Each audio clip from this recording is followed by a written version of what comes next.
سبحان الذي أسرى بعبده ليلا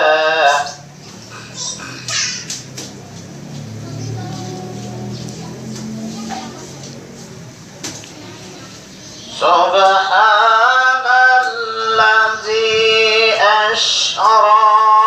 بعبده ليلا من المسجد الحرام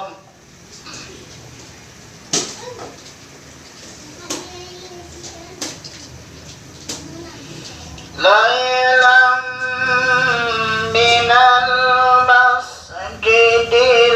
الأقصى الذي باركنا حوله لنريه من آياتنا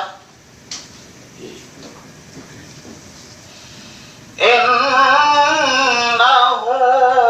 هو السميع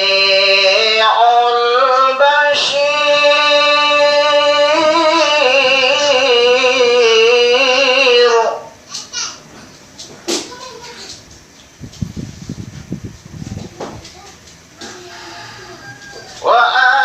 وآتينا موسى الكتاب وجعلناه هدى لبني إسرائيل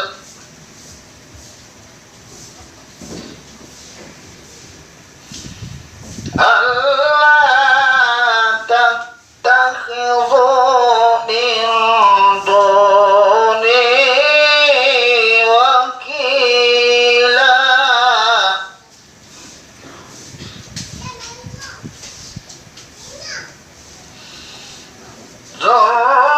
ذرية من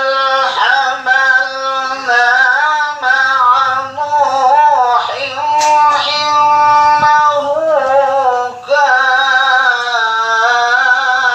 عبدا شكورا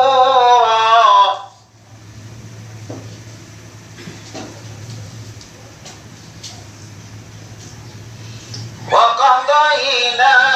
إلى بني إسرائيل في الكتاب لتفسدن في الأرض مرتين ولتعلن علوا كبيرا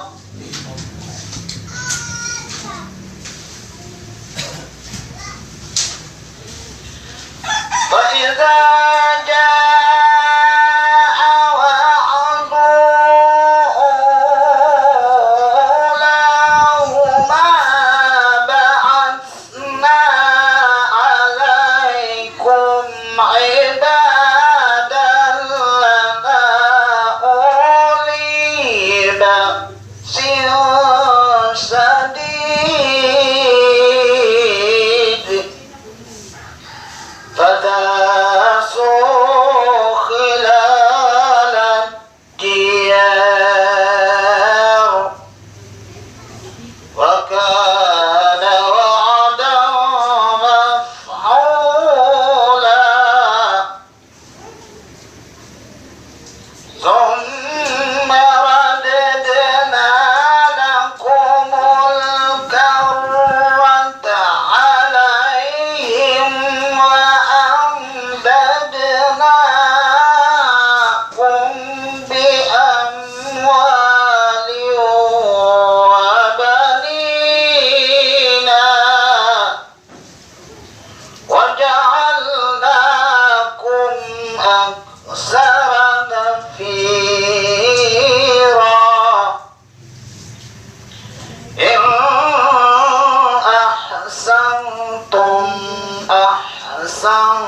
قلتم لأنفسكم وإن